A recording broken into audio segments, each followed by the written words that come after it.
Hello, magandang hapon. At ngayon po ay alas 6 na ng gabi. Ang ating pag-usapan po sa ngayon ay yung pagbebenta nila ni LUISTRO, ni DELIMA at saka ni RIDON. Sa pangunguna nila, ang Pilipinas ay binenta nila sa Kabatan, kay BBM. So, saan ba yan, ano?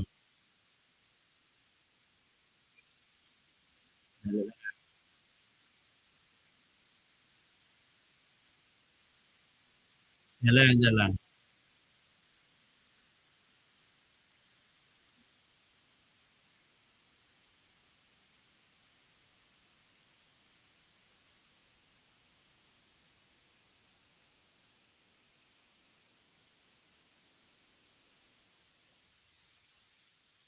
So, ito na, ano?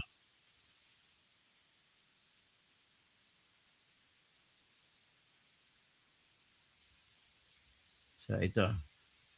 Ipagbenta nila kay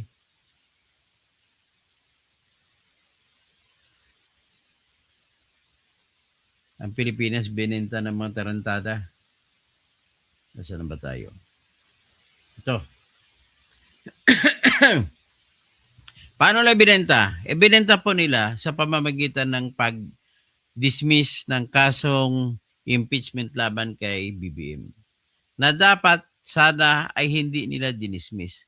Kasi obligado sila na ipatuloy ang pagkaso. Ang kaso na sinampa kay BBM, ladies and gentlemen, ay sapat ang pagkabanggit ng detalye. Nakasaad sa batas nila na kapag sapat ang pagbanggit sa detalye, ay patuloy. Pero ang ginawa nila dito, binasura nila. Okay?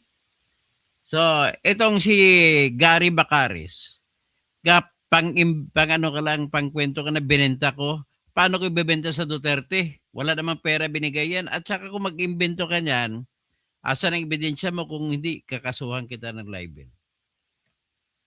Pakita mo ebidensya mo. Pagbibigyan pa kita. Maya Pabengi, sa Galaxy. Ito po ang pagbenta nila. Una, ipakita ko muna yung speech ni Jinky Luisto.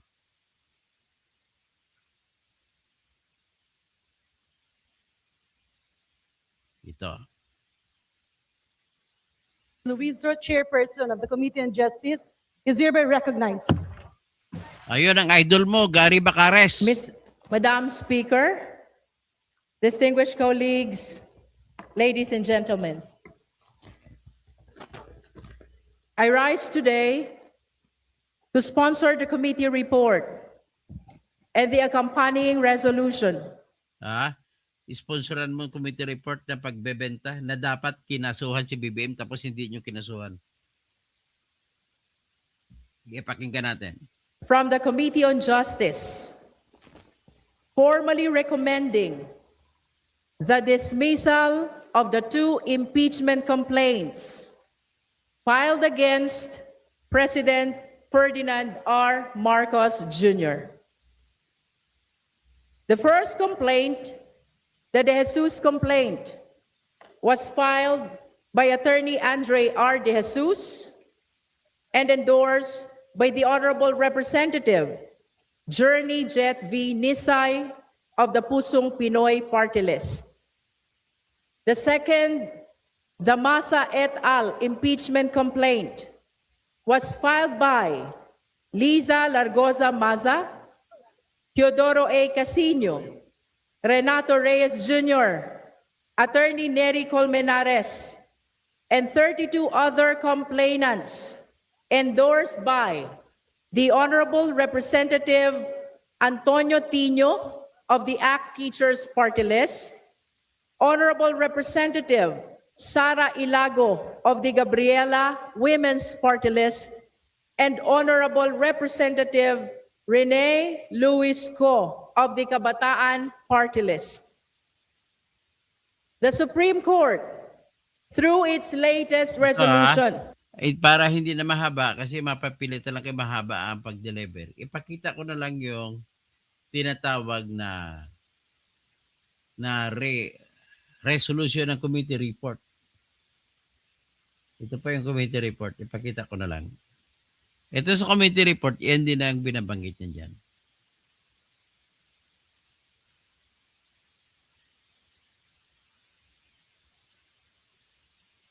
Ito po ang committee report.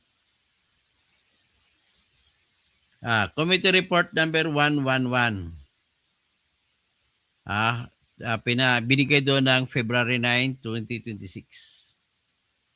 A resolution dismissing the complaints for impeachment filed by Attorney Andre R. De Jesus and by Lisa Larguza Maza, Teodoro E. Casino, Renato Reyes Jr., Attorney Nery Colmenares et al. Against President Ferdinand Bongbong R. Marcos Jr. Recommending the adoption of the findings, conclusions, and recommendations of the committee in the matter of the impeachment proceedings against President Ferdinand Bongbong R. Marcos. Sponsors, Representatives Attorney Jervil Jinky Lucaric Beatrix R. Luistro, Mauricio Dumugan, Jennifer Lagbas, Alfredo Garbin Jr., Brian Po, Jose C. Alvarez, Jonathan Kate Flores, and Isabel Maria J. Zamora. So, itong sinabi niya. Resolution dismissing the complaints for impeachment filed by attorney. Okay, ito na. On January 19, Attorney Andre De Jesus, a private citizen, filed with the Office of the Secretary General an impeachment complaint. And attached to this report as Annex A, together with its annexes, against President Marcos Jr. The complaint was subscribed and sworn to by Attorney De Jesus before a notary public on January 19 and was accompanied by a resolution of endorsement subscribed and sworn to by Representative Jerny Jet V. Nisay of the Pusong Pinoy Party List before the Secretary General of an event date. Tapos on January 26, Lisa Larguza Maza, Teodoro Casino, Renato Reyes Jr., Attorney Nery Colmenares, and 32 other complainants filed their impeachment. Okay? Diretso na tayo dito. Grounds for impeachment as alleged. The De Jesus impeachment complaint alleged 5 grounds for impeachment against respondent President Marcos. Namely, number 1, respondent ordered and enabled the kidnapping of former President Rodrigo Roa Duterte. Respondent is a drug addict whose condition impairs his judgment and leadership. Respondent failed to veto unprogrammed appropriations and other unconstitutional provisions in the General Appropriations Bill for 2023, 2024, 2025, and 2026. Respondent benefited from kickbacks arising from budget insertions and ghost flood control projects. And number 5, respondent created the ICI to shield corrupt allies. Ang detalye po nito pagkabanggit ay kompleto sa reklamo nila. Tapos, ground for impeachment as alleged in the Maza et al. Impeachment complaint. The Maza et al. Impeachment complaint alleged 1 ground for impeachment, betrayal of public trust, consisting of 3 distinct but interrelated related acts, namely, institutionalizing systemic corruption through baseline balanced managed BBM parametric formula of allocables, abuse of discretionary power over unprogrammed appropriations, and direct personal involvement in budgetary insertions and kickback schemes. So, yan preparatory statement. This is the first impeachment. Okay, proceed tayo sa rules of procedure in an impeachment proceedings. Accordingly, the rules of procedure impeachment proceedings in the 19th Congress was adopted for the 20th Congress on July 28, 2025 and was published on July 29, 2025 in the Philippine Star and the Manila Standard. Determination of sufficiency in form. The Committee on Justice held a meeting on February 2, 2026 to determine the sufficiency in form. So, sufficient ang form. Paano ba kung sufficient ang form? Filing and referral of verified complaints. A verified complaint for impeachment by a member of the House or by any citizen upon a resolution of endorsement by any member thereof shall be filed with the Speaker, Office of the Secretary General, and immediately referred to the Speaker.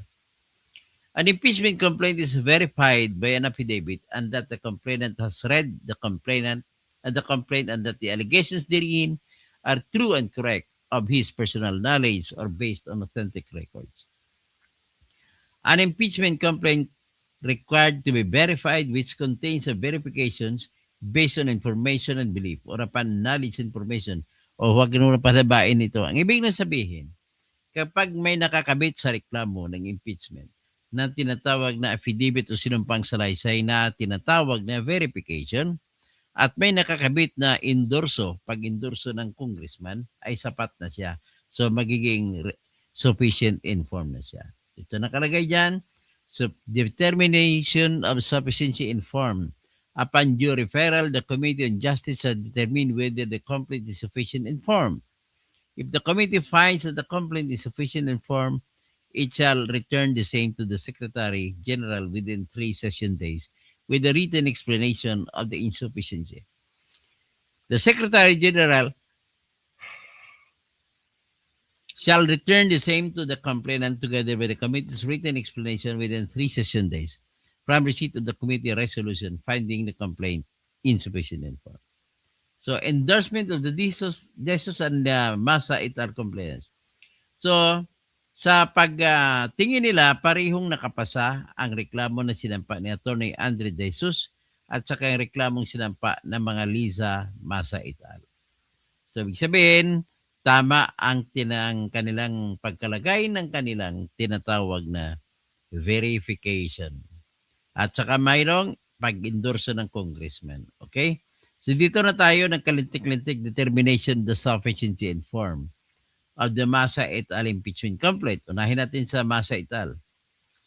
After the determination of sufficiency and form of the De Jesus complaint, the Committee on Justice proceeded to determine the sufficiency and form of the Maza.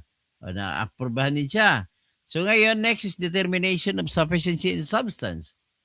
So having determined that the De Jesus impeachment complaint and the Maza et al. Impeachment complaint are both sufficient and form, the Committee on Justice proceeded to determine the sufficiency and substance of the said complaints in its meeting held on February 3, 2025.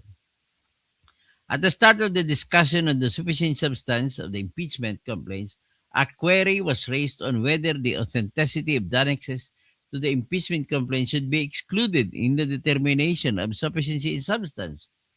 The argument raised in favor of the exclusion of the authenticity of the annexes to the complaint is that at this stage of the impeachment proceedings, the only determination that should be done is whether the complaint contains a recital of facts constituting the offense charged and determinative of the jurisdiction of the committees. So the determination of the authenticity of the annexes to the impeachment complaint can come during the hearing. On the other hand, the argument raised against the exclusion of the authenticity of the annexes to the complaint is that it is the responsibility of the committee not to simply accept the recital of an impeachment complaint. Rather, the committee should determine such recitals with diligence. The determination of sufficiency in substance should at least be supported by facts that will help determine whether there is probable cause that will be further heard during the hearing by the committee.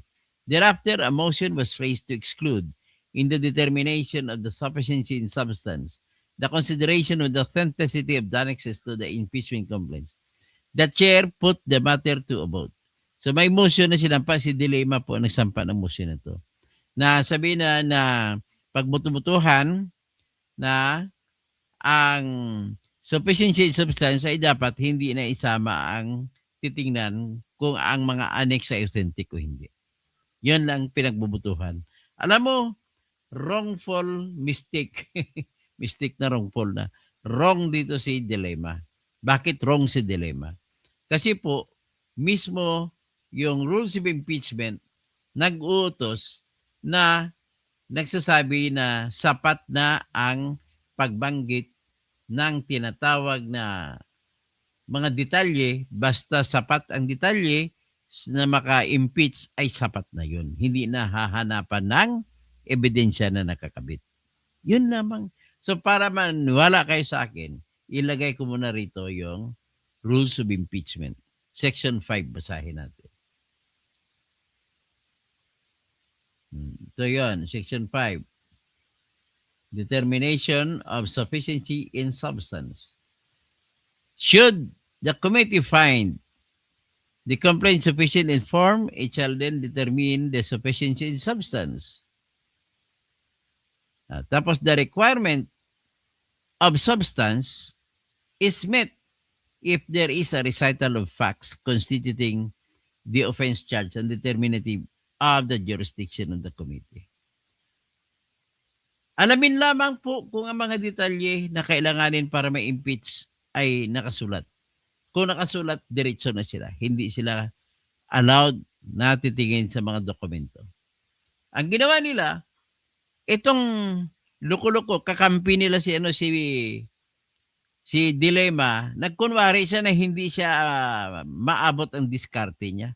Ang ginawa niya, nag-motion siya sa committee na dapat hindi na, bito mo, ang ganda na pagka-frame ng question, ng motion na, dapat hindi na hanapan ng dokumento ang mga detalye. Si Luistro naman, dito na nagkamali si Luistro. Bakit isinumiti niya sa members ng committee pabuto-butuhan? Kung dapat ba hindi titignan ang mga dokumento na nakakabit? Akalain mo. Utos na ito, batas na ito ha. Batas na ito ng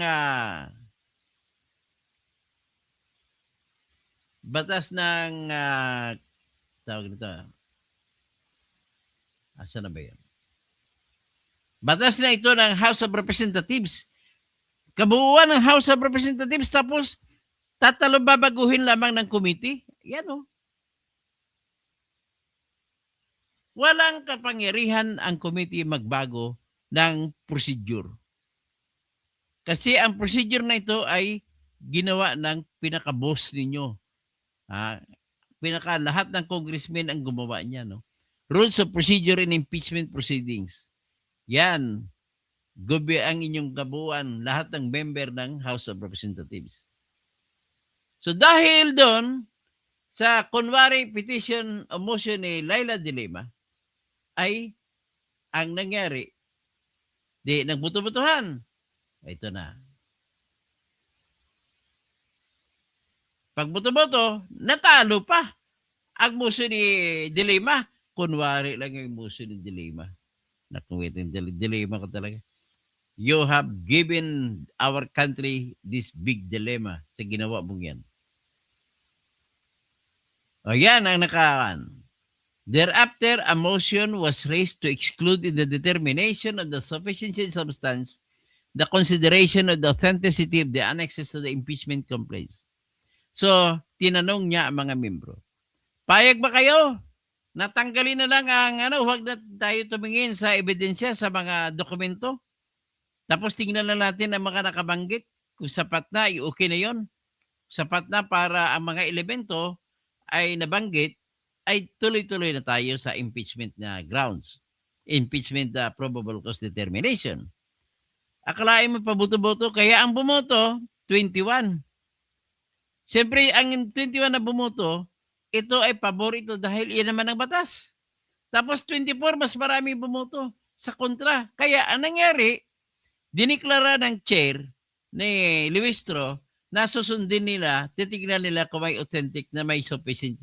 Para maging sufficient in substance, ay titignan nila ang dokumento.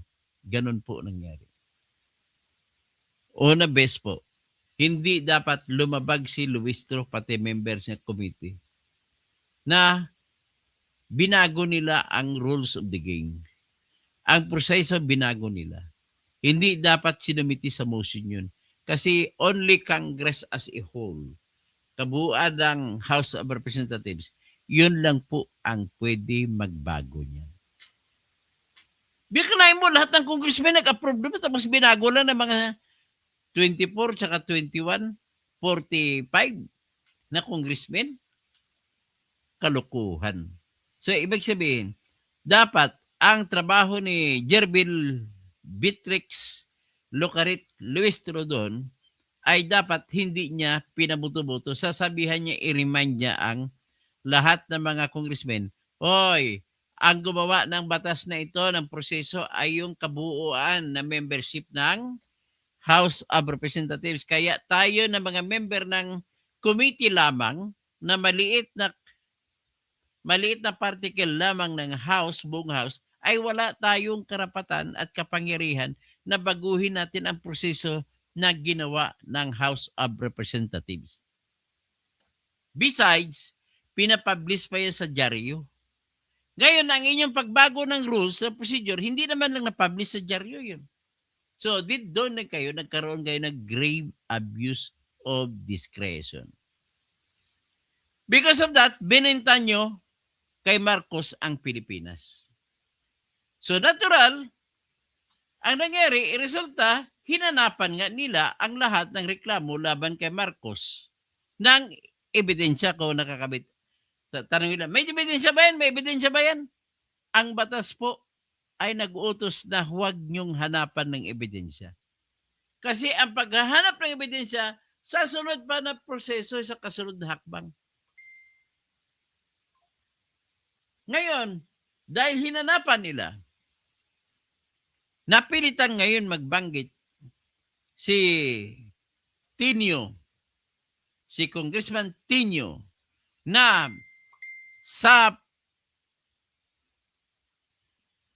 kaso nila sa pagdakaw sa flood control, meron silang ebidensya na isang sinumpaang salaysay ni Undersecretary Adrian Bersamin na kung saan nagsasabi ay inutusan siya ni BBM na kukunin ng 8 billion. At doon dinala, kinuha niya doon sa ilalim na sa basement parking ng Diamond Hotel sa Malate, Manila. Tapos, binanggit ni Adrian Bersamin doon sa kanyang sinumpang salaysay ang screenshot ng palitan ng text ni BBM at saka ni Adrian Bersamin. Isa sa mga palitan doon, binanggit doon ay sinabi ni Adrian Bersamin, "Boss, sir, andito na pong 8 billion. Sabi, sagot ni Marcos, "Be good, very good." Ang laki-laki ng ebidensya, tapos tinapon nyo. So, ibig sabihin, ladies and gentlemen, para lang po itong basketball na sabihin niya ay bawal maglaro ang hindi Pilipino. Tapos, pag umpisa ng game, natatalo na yung kabilang team, nagpapasok ng Amerikano. Tapos, binago nila sa gitna ng laro, binago nila, pwede ng Amerikano. Hindi po pwedeng gano'n. Ganon din po ang impeachment, hindi mo rin pwede baguhin ang proseso, ang batas ng proseso. Dito binago nila. Kaya nagkahindot-hetot, hindi daw ebidensya, hindi raw sapat na ebidensya para patunayan mong adik si BBM, hindi raw sapat na ebidensya si Amy Marcos na nagsalita, nag-speech. Hindi rin daw sapat na patunayan na yung pagtanggi ni BBM na magpa-hair follicle test ay hindi raw sapat na dahil nawala pa ito sapat na ebidensya para nasabihin natin na bangag si Bongbong Marcos. Kaya nagbuto-buto sila na hanapan ng ebidensya kasi alam nila doon sila lulusot. Sa mga pagnanakaw na akusasyon, mali-malit ang pera, sinight nila na ebidensya yung pagsalita pagsalita ni Saldico at saka ni Gutesa. Lately, kung nahabol lang sana yung 18 Marines, hindi lang nahabol. So, yan po ang larawan ng ng akusasyon laban kay BBM. Pero, nagbuto-buto sila at hindi tinanggap. Yan po ang nangyari. So, sinabi ito, the chair put the matter to a vote with 21 votes in favor, 24 votes against, and 0 abstentions. The chair, si Lucarit Luistro, declared that the authenticity of the attachments of documents to the impeachment complaints shall be considered. So ano nangyari? Sa De Jesus complaint, basahin natin kung ano nangyari. The proceeding to the determination of the sufficiency and substance of the De Jesus impeachment complaint, some members of the committee emphasized that under Section 5 the rules, a verified impeachment complaint is sufficient in substance if there is a recital of facts constituting the offense charge and determinative of the jurisdiction of the committee. So Section 5, determination of sufficiency in substance. Should the committee find the complaint sufficient in form, it shall then determine if the complaint is sufficient in substance. The requirement of the substance is met if there is a recital of facts constituting the offense charge and determinative of the jurisdiction of the committee. If the committee finds that the complaint is not sufficient in substance, it shall dismiss the complaint and submit its report as provided thereunder.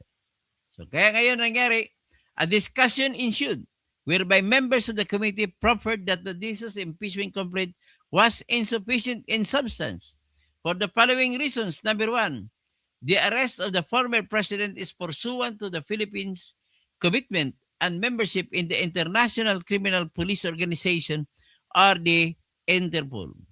In addition, the arrest was an implementation of a warrant issued by the ICC and sent to the Interpol for execution, and the assistance of the law enforcement agencies of the Philippines was enlisted in the implementation of said warrant. The arrest was by virtue of a warrant of arrest issued by the International Criminal Court for an offense which has allegedly been committed when the Philippines was still a member of the ICC. Number two, there is no overt act attributable to the president with respect to the arrest and alleged kidnapping of the former president. There is likewise no factual allegation with respect to the allegation that the president surrendered the former president to a foreign tribunal and disregarded domestic legal processes.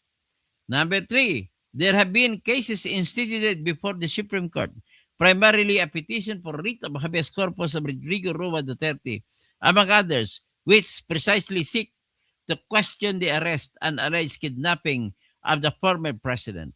Hence, to attribute the illegality of the arrest and the alleged kidnapping to the president is premature and baseless. Number four, the allegation of drug addiction fails to allege the ultimate facts of when the alleged use of illegal drugs occurred, how it was committed, and how it affected any official function. Number five, the allegation of drug addiction based on the alleged statements of the sister of the President, Senator Amy Marcos, and accompanied by an affidavit, authentication, or corroboration is mere hearsay. Hindi nga dapat tingnan kung may hearsay eh. Kasi bawal tumingin dapat eh sa mga dokumento eh. Just mere statements lang eh. So mere hearsay daw and lacks probative value in impeachment proceedings. The allegation lacks independent corroboration. The allegation remains purely speculative. There are no sworn statements, medical findings, drug test results, official investigation on record presented to support this allegation.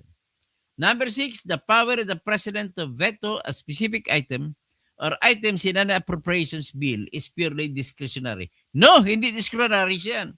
Mandatory po yan. Standing alone, failing or refusing to exercise line item veto of the budget bill does not amount to an impeachable offense. Kabaliktaran mga binabanggit nila. As enrolled bills submitted for the signature of the President carry a presumption of constitutionality upon passage of both houses of Congress. Moreover, even if such line items are declared unconstitutional, it does not retroactively convert the President's non-exercise of a discretionary power into an impeachable offense. Number seven, the decision in Pimentel versus House of Representatives, December 5, 2025, merely struck down as unconstitutional a certain special provision in the 2024 General Appropriations Act. The said decision was promulgated on December 5, 2025, after the enactment of the 2023, 2024, and 2025 General Appropriations Act. and after the deliberations for the 2026 GAA. The inclusion of unprogrammed appropriations has been practiced since 1989 up to the present, once included and approved in the national budget. Unprogrammed appropriations are implemented by the agencies concerned and not by the President. This allegation, the allegation that the President benefited from kickbacks fails to identify any specific line item, project, program, or special provision in the GAA that was supposedly inserted at the President's directive, does not state the exact amount allegedly inserted, and does not plead any overt act, any act personally performed by the President to effect the alleged insertion. There is no recital of fact that will constitute a violation of Republic Act 3019, otherwise known as the Anti-Graft and Corrupt Practices Act. Ang daming binanggit. Tapos sabihin nyo wala. So the statements of former Representative Elizalde Escu on his video confessions regarding the funds from flood control projects being delivered to the President's allies are mere hearsay. Hindi nga dapat tingnan kung hearsay o hindi kasi hindi kayo allowed tumingin sa dokumento as they were not made under oath. The complaint likewise does not contain any sworn affidavits or authentication, nor does it meaningfully address the possibility that the statements are self-serving or politically motivated. The creation of an independent body like the Independent Commission for Infrastructure is an exercise of executive policy. Moreover, the integrity and competence of the members of the ICI belie the allegation that the ICI was created to shield the corrupt allies of the President. The investigations conducted by the ICI involved both allies and non-allies of the President. The complaint fails to allege ultimate facts showing abuse, unlawful purpose, or concrete acts of favoritism attributable to the President. Policy failure or perceived ineffectiveness of an office is not impeachable offense. Allegations of selective enforcement of the laws require proof of intent, which complainant failed to demonstrate. Number 12, the complaint failed to allege in his complaint that the President acted in bad faith with clear intent to violate the Constitution in creating the ICI. The Committee on Justice exhaustively debated on the sufficiency in substance of the De Jesus impeachment complaint. Thereafter, a motion was raised to declare the said complaint insufficient in substance. There being an objection, the chair put the matter to a vote with 42 votes in favor and 1 against and 3 abstentions. The chair declared the De Jesus impeachment complaint insufficient in substance. Tangina. Kita nyo na, kahit na sapat ang pagbanggit, tama yung mga detalye, binasura nila. Dapat hindi kayo nagbuto-buto. Kasi a matter of fact lang yun eh.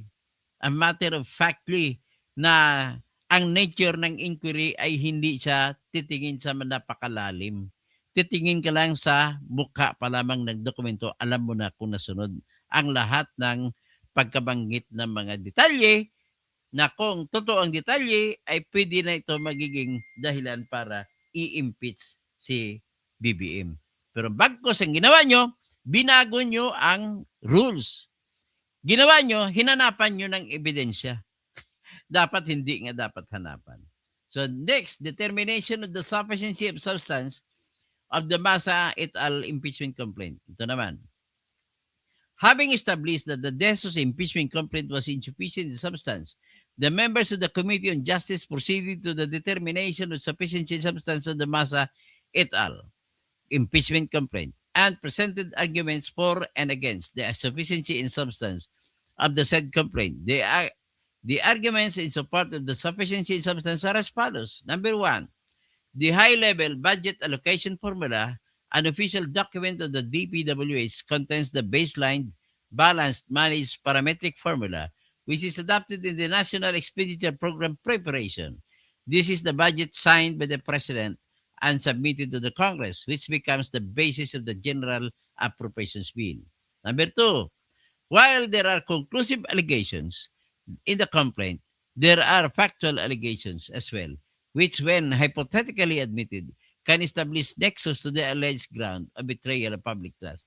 A liberal treatment of the ground of betrayal of public trust would favor a finding of sufficiency in substance despite the presence of the conclusive allegations as opposed to the factual allegations.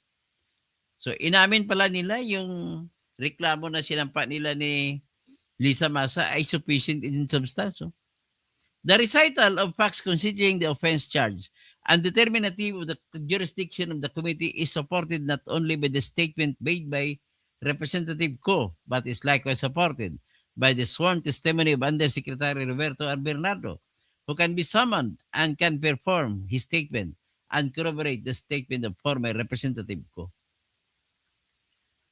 Segundo to si Elisaldico. Si Saldico. On the other hand, the arguments in support of insufficiency in substance are as follows. The BBM parametric formula appears in the WWH policy issuance or policy document, not in the presidential issuance of act or act personally attributable to the president.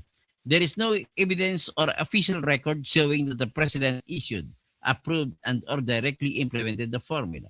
Number two, there is no recital of fact that shows that the president authored, ordered, or used the BBM parametric formula or allocables to commit a corrupt act.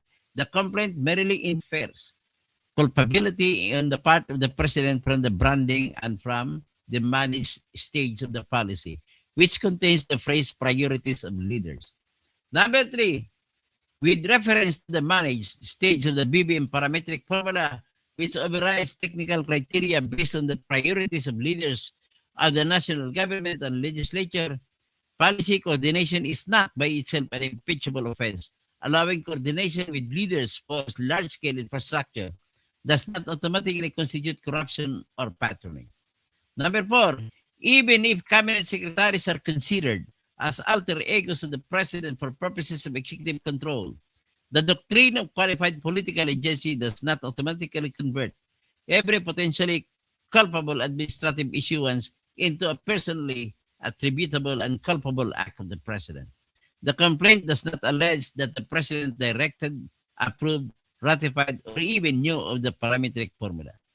Number five, during the State of the Nation address of the president on July 28, 2025, the president himself ordered an investigation into possible corruption in flood control projects. This demonstrates good faith on the part of the president in scrutinizing irregularities in the said projects rather than tolerating or willfully ignoring corrupt acts. Number six, unprogrammed appropriations are not prohibited by law and are in fact referenced under Section 35, Book 6 of the Revised Administrative Code of 1987.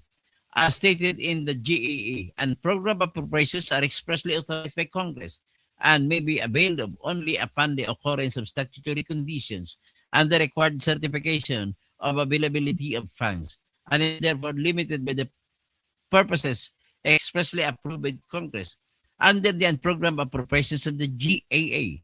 This underscores that the use of unprogrammed appropriations is predicated on non-compliance with statutory conditions and certification requirements and cannot be automatically equated with arbitrariness, illegality, or impeachable conduct. Number seven, certifying a urgent bill such as the 2024 GAB and authorizing the release of funds are acts consistent with the normal course of duties of the President. Any unlawful use of disbursement of funds cannot be directly attributed to an act of President, certifying a bill as urgent. Even if the Supreme Court found special provisions of the 2024 GAA authorizing the transfer of excess or fund balances of government-owned or controlled corporations of unprogrammed appropriations, in the case of Pimentel versus Office ito yung PhilHealth Panda, this ruling does not establish an impeachable offense on the part of the President. Di ba ni-roll ng Supreme Court na null and void? So dapat may papel mananagot si BBM dito kasi siya nag-approve nun.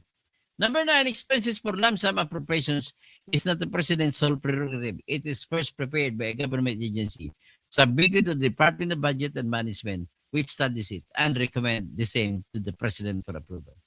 The doctrine of operative fact recognizes that a law or executive act is presumed valid and constitutional while in force, and even if later declared unconstitutional, may still produce valid and legal effects, especially if people relied on it on good faith.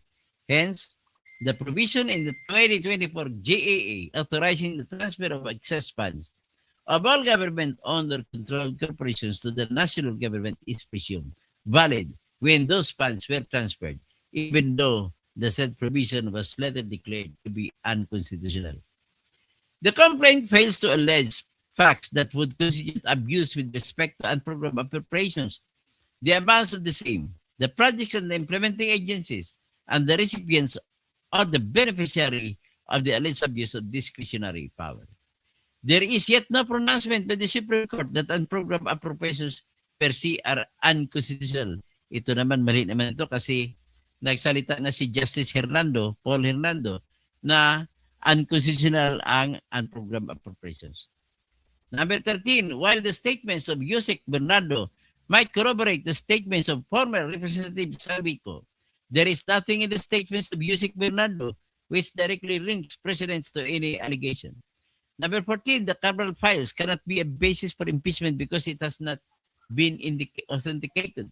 Number 15, the legal standard of command, responsibility, and personal culpability cannot stand because there is no statement that the president knew or should have known about his subordinates or unlawful acts. Ladies and gentlemen, lahat po yan na binabanggit ay kompleto po sa detalye para matanggal si Bongbong Marcos. Pero nangyari, nagbuto-buto sila, binasura nila. Ito, after lengthy discussion on the sufficiency and substance of the complaint, a motion to declare the Maza et al. Impeachment complaint sufficient in substance was raised. There being an objection to the motion, the chair divided the panel with 7 votes in favor, 39 votes against, and 0 abstention. The motion was lost. Thus, the Maza et al. Impeachment complaint was declared insufficient in substance. So, yan ang ginawa nila. So, findings, conclusions, and recommendations. Wherefore, premises considered, the Committee on Justice finds and concludes that the De Jesus impeachment complaint is sufficient in form but insufficient in substance. The Maza complaint, impeachment complaint is sufficient in form but insufficient in substance. O yan. Klaro na, so binenta talaga nila. Pinirmahan na ni Attorney Jervil Jinky Bitrix Lucaret R. Luistro, Chairperson. Okay? So ngayon, ang gagawin natin ay pakinggan natin ang mga oposisyon na speech nila ni Congressman Reneco.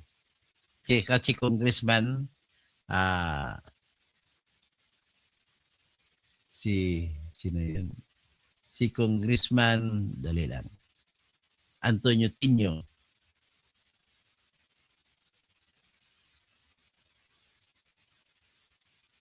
Ito.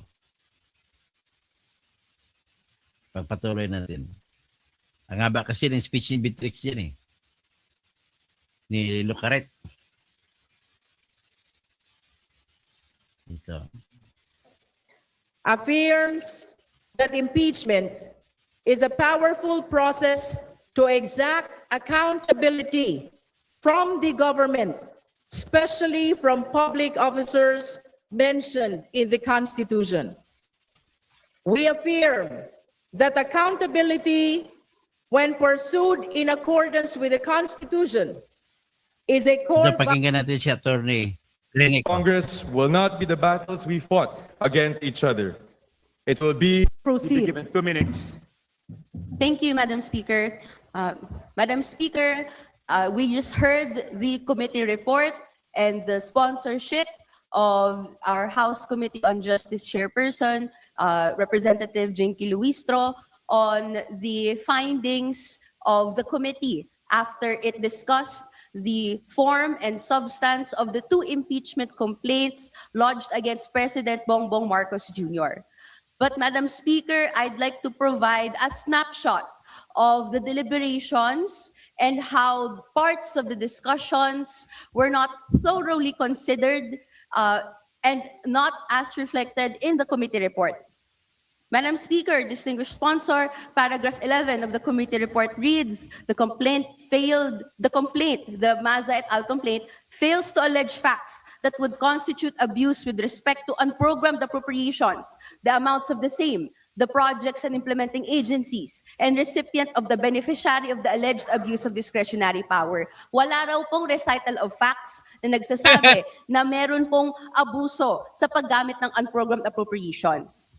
Pero po, Madam Speaker, nirehistro po ng endorser na to and miyembro ng committee na meron pong clear identification of 3 acts alleged in the facts that constitute abuse with respect to unprogrammed appropriations. Una, ang presidente po ang nag-aproba ng special budget requests na nire-require ng batas that releases approved unprogrammed appropriations items after the budget was passed.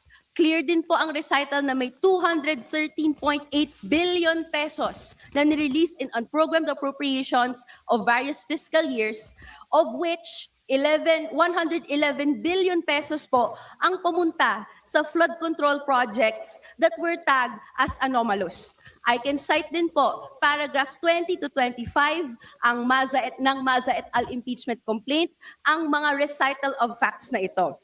These are alleged to be one of the 3 acts constituting betrayal of public trust. Hindi po accurate ang committee report to say that there's no recital of facts constituting the offense. Gusto ko lang din pong i-correct. Meron din po nakalagay sa report. The doctrine of operative fact recognizes the law is presumed valid and constitutional while in force, assuming that this applies po to the Pimentel Third versus House of Representatives ruling on unprogrammed appropriations. Madam Speaker, I'd like to correct. The doctrine of operative fact, as ruled by the court, does not apply in this case. At pinapabalik ko ang 60 billion na sa PhilHealth. Madam Speaker, the point of all this, marami pong arguments ang dineliver on the floor, na pinaliwanag sa Committee on Justice na sufficient in form and substance yung Maza et al. Impeachment complaint. Repeatedly, ngunit hindi po ito direktang sinasagot. Meron pong ultimate facts na inallege, meron pong verification form, meron din pong... May we respectfully request the Honorable Renico to please wrap Yes po, I will wrap up, Madam Speaker. Meron pong recital of facts that makes this sufficient in substance. And the way around it po is nagkaroon po ng botohan that the authenticity of evidence be considered at the level of sufficiency of substance, something that is not practiced or even provided in the rules of impeachment. Yan ha, klaro ha. Yung sufficiency ng authentic na mga evidence, annexes, ay hindi dapat kinukonsidera. Yan, sinistress ni Attorney Renico. Madam Speaker, my distinguished colleagues, sufficient in form and substance ang impeachment complaint ng Maza et al. At very serious po ang mga allegations na nakalagay ito. Hindi po natin pwedeng itaboy or even hindi tignan. So therefore, I ask this body to be able to vote on the committee report in accordance with principles with conscience nga po, nang may bigat kung ano ang epekto kapag ang panawagan ng mamamayan ng pananagutan sa pinaka-available at constitutional avenue na ito ay hindi po magawa. Thank you, Thank Madam you very Speaker. much, Honorable Co-Majority Leader. Madam Speaker, I move to recognize the Honorable Jose Joboy S. Aquino. Wala na yan, Joboy. Wala na yan, Joboy yan. Sip-sip yan. Ay, sa botohan, huwag nyo na iboto tong Joboy Aquino ha, sa agusan. Tangin na to. Well, the arguments in support of insufficiency Ilago. in substance contains a detailed narration supported by 15 paragraphs. Some of the contents in the complaint that were noted as sufficient factual allegations during the committee hearing are as follows. Paragraph 68, page 19, stating that the flood control budget surged by 33% in 2023, the first full budget under the BBM parametric formula, while unprogrammed appropriations exploded by 221%. Paragraph 78, page 20, alleging that the implementation of the managed stage resulted in the concentration of contracts to favored entities, including the President's 2022 campaign donor and firms owned by high-ranking officials. And third, paragraph 84, page 20, as to the fact of the BBM parametric formula's geographic distribution that was determined not by hydrological science, but by the priorities of leaders who needed jurisdiction to host their allocated projects. Also included were the allegations in paragraphs 103, 106 to 108, 111, which supported the second charge of betrayal of public trust in connection to the President's abuse of discretionary power over the release of unprogrammed funds. Again, these allegations were noted as sufficient factual allegations but were not included in the committee report. Third, the finding that the arguments in support of insufficiency in substance of the Maza et al. Complaint, paragraph 15, page 10 of the committee report states that the legal standard of command responsibility and personal culpability cannot stand because there is no statement that the president knew or should have known about his subordinates' unlawful acts. This finding is contrary to what the Maza et al. Complaint narrated in paragraphs 122 to 123. Moreover, it was contrary to what was manifested during the committee hearing that there was bad faith on the part of the president when he personally signed off on a system that bypassed rigorous planning and technical vetting, funneled billions to favored contractors and congressional allies, resulted in 421 confirmed growth projects and thousands of substandard structures, and left Filipino communities more vulnerable to flooding than before. It is therefore clear that the committee report did not faithfully reflect the hearing conducted on the impeachment complaint against President Marcos Jr. Maraming salamat, Madam Speaker.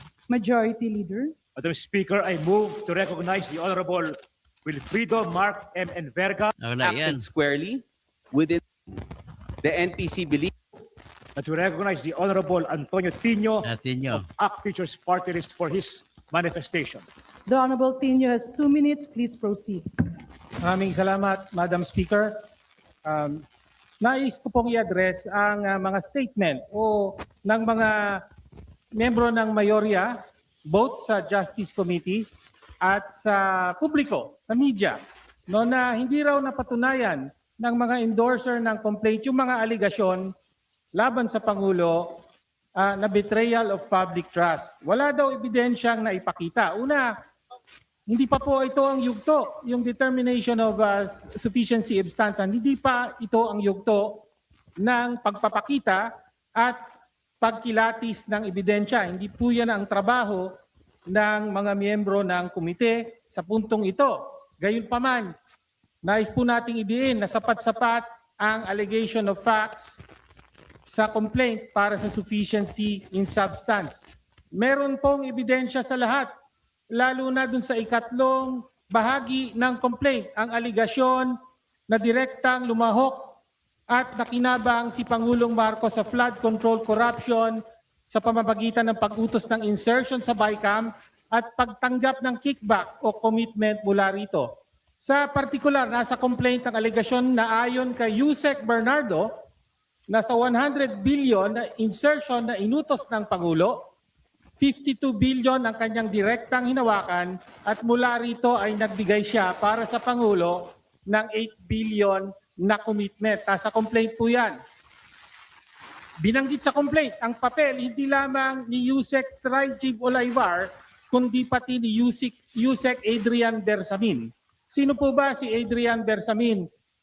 Officially, PLLO, Presidential Legislative Liaison, pero lumalabas unofficially, siya ang runner, bagman at disbursing officer ng Pangulo na tumatanggap at gumagastos ng kickback sa utos ng Pangulo.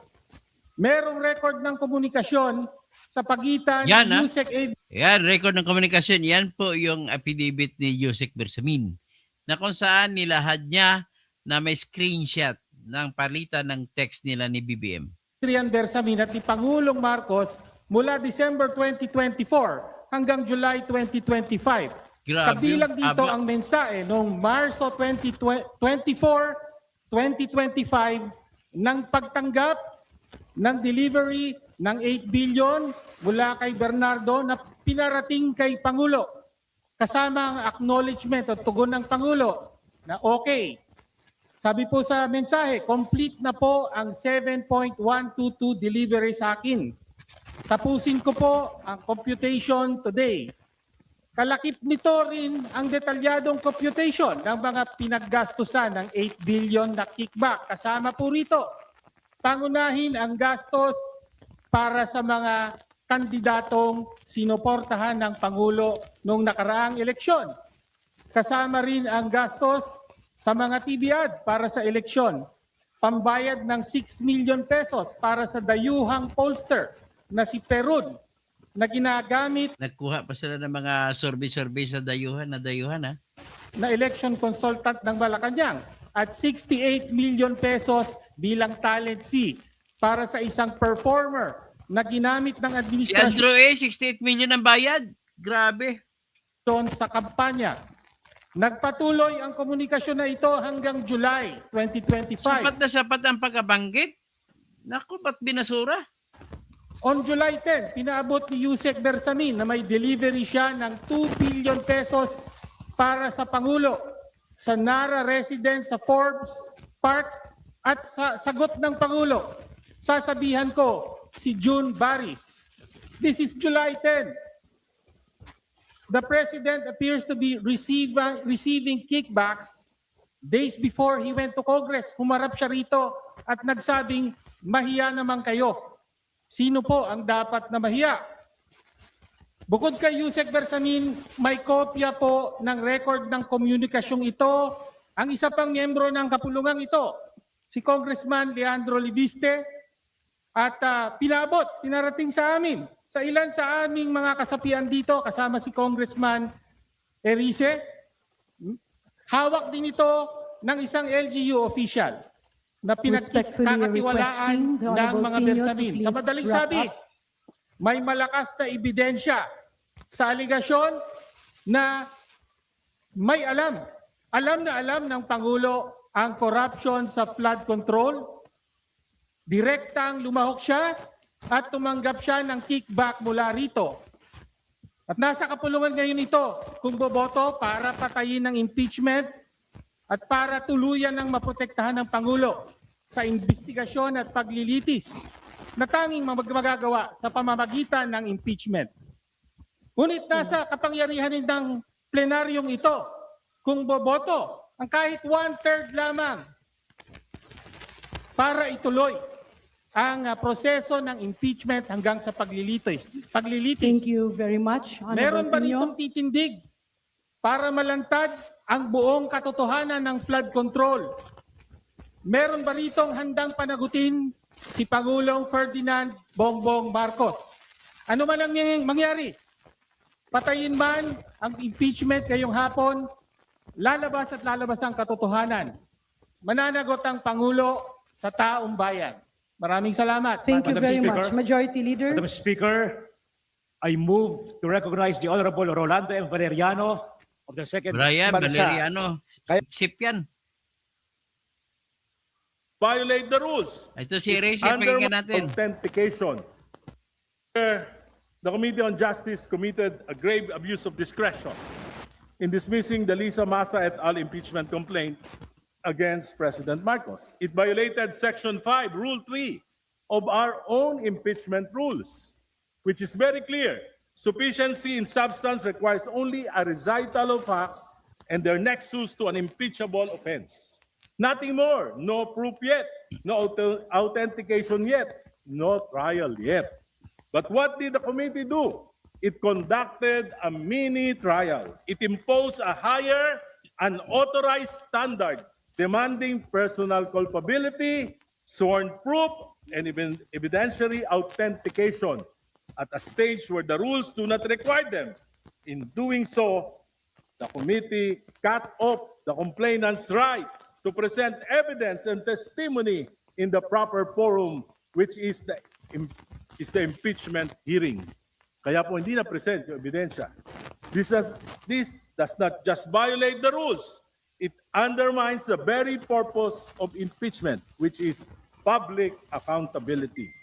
When Congress blocks the presentation of evidence, Congress blocks the search of truth. We have seen this pattern before. In the Senate Blue Ribbon Committee, Senator Lacson himself revealed links involving the Bersamins, yet no full investigation followed. The truth was mentioned, then buried. Now we see it again in this House. In the ICI, key commissioners resigned because they knew the truth was being suppressed. When the institutions meant to investigate corruption are prevented from doing their job, resignation becomes a form of protest. And let us be clear, covering up the largest corruption scandal of our time will not protect the economy. It will weaken it. The poorest Filipinos, those already at the margins, will pay the price. At this point, we cannot expect genuine reform from the Marcos administration. They are not addressing the problem. They are only managing the fallout. There is no capacity for self-reflection, no appetite for real reform. The ICI became a talking point. The Independent Commission law became a talking point. The reform agenda became a talking point. The real goal is survival until the end of the term, not improvement, not reform, not accountability. Dribble here, slow roll there, cover up today, paper over tomorrow. The next 2 years will be directionless, marked by political deal-making to survive at the expense of the people and the economy. As 2028 approaches, the president faces only 3 paths. First, prepare to be prosecuted by his successor. Second, go into exile like his father. Or third, remain in power through chacha or extra constitutional means, a frightening prospect. That is why I vote no on this committee report. The consequences of this mistake are enormous, not just for impeachment, but for democracy, the economy, and the future of the Filipino people. Thank you, Madam Yan Speaker. So, very clear. Very clear na niluloko lamang tayo. Binenta tayo. So, alam niyo na. Alam na this.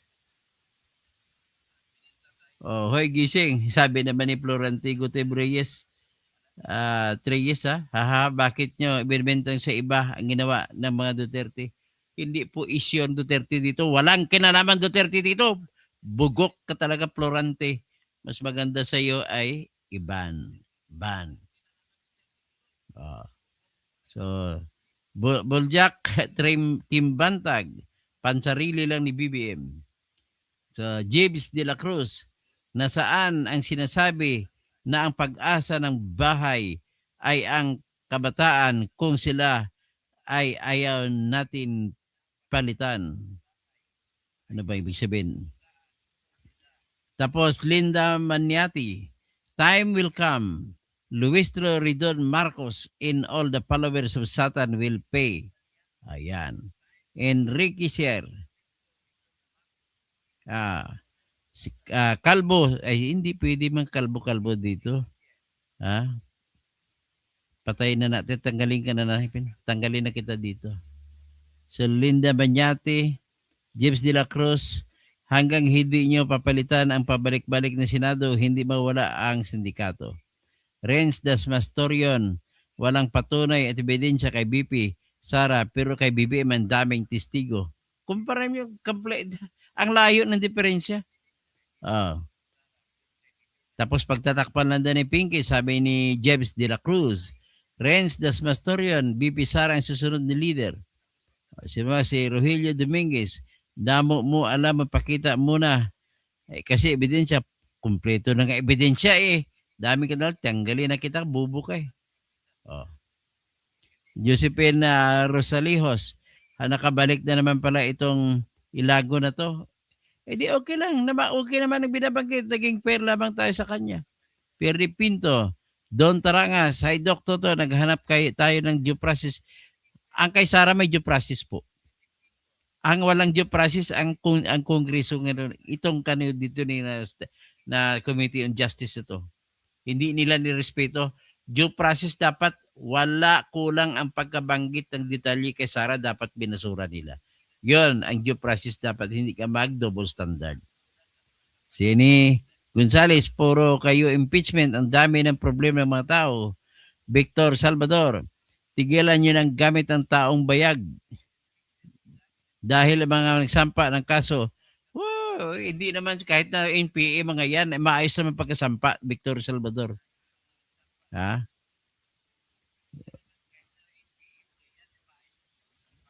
At pagkatapos impeachment, tapos paupuin si Tamba, wag na. Okay lang, mahal na ang krudo 'yon. Lithium Millennium, no to CPP and PA. At sino pa? Si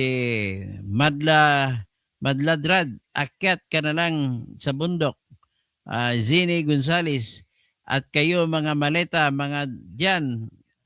So si Cruz, ano nangyari? Katuto, wala po. Pinaglalaban ko lang katarungan at saka batas. Kaya walang nangyari na masama. Kayo lang may nangyari masama kasi kinukampihan ninyong magnanakaw na Marcos. Jelo Makalalad, makalakad. Mahilig ka sa peke, wala kang nawa. Ay, ito, tanggalin na ito. Tanggalin na yan.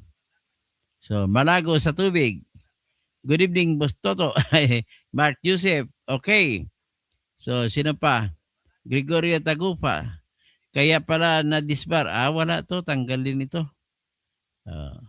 Tanggal yan. Galing mo ng budol-budol, tanggal din ito. Puro mga bubo eh. Sino pa? Haduken, tapos sa Boljak, sa Marcel Silerio, Double Standard, sa Bergie Piquero, tapos Lina Pinula, binali mga batas dahil sa may kinampihan. Amelia Espiritu, kalbo, magtino ka, tanggalin ito. Yan. Tapos sino pa?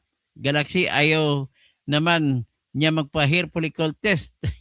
Ano pinakita nila? Bakit nila pinakita? Sino to sa Pinipina? Hay, ano ang pinakita nila? Bakit ayaw na ipakita? Hindi ko ito maintindihan po. So, Meme Authority, good evening, Sir Toto. Si Marilyn Bundok, grabe naman ang maleta. Gang. Tapos kay Kumaro, Galaxy. Sandrid Lungasa, sablay ang mga argumento ng Attorney Kausing. Okay, tanggal naman ka. Ayan. Makatang Tambay, good PM, Sir Toto. Yung mga tao na klarong-klaro na, sarado pa rin mata, tatanggalin ko rito. Puro nga pala yung mga naghabla kay BBM hablang kunwari lang.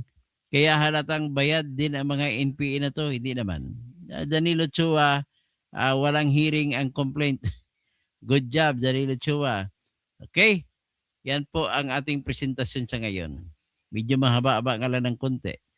So, Gibbs de la Cruz, Malo, The Survivor Mixed Vlogs, PM, good evening po, Sir Toto. Salamat po. So, si Eduardo Ligad, tama lang, ikulong ang dapat ikulong. Solid pa rin Duterte from Lady. Tapos si Alexander Cumberter, how come become sufficient when when sing expectation is on? Ano ba yun? Fishing expedition is on, how they use many trial. Ay, kay Sara lang sa yung binabanggit. Sa kay BBM po, hindi pang fishing expedition. Wala nang fishing expedition eh. Tumigil ka dyan, Wally. Sino bang Wally? Sino bang Wally? Sinasabi mo. Anyway, hanggang dyan lang. Paki-like na lang po at para pag mag-vlog ko sunod ay notified na po kayo. Paki-join na lang sa channel ko. 75 pesos a month naman po yan. At paki-like na rin ang Facebook page ko na tinanggal kanina. Naibalik ko naman. Nag-apila ako. Ang aking TikTok, aking Instagram, aking Twitter o X. Paki-like na rin po. Maraming salamat po.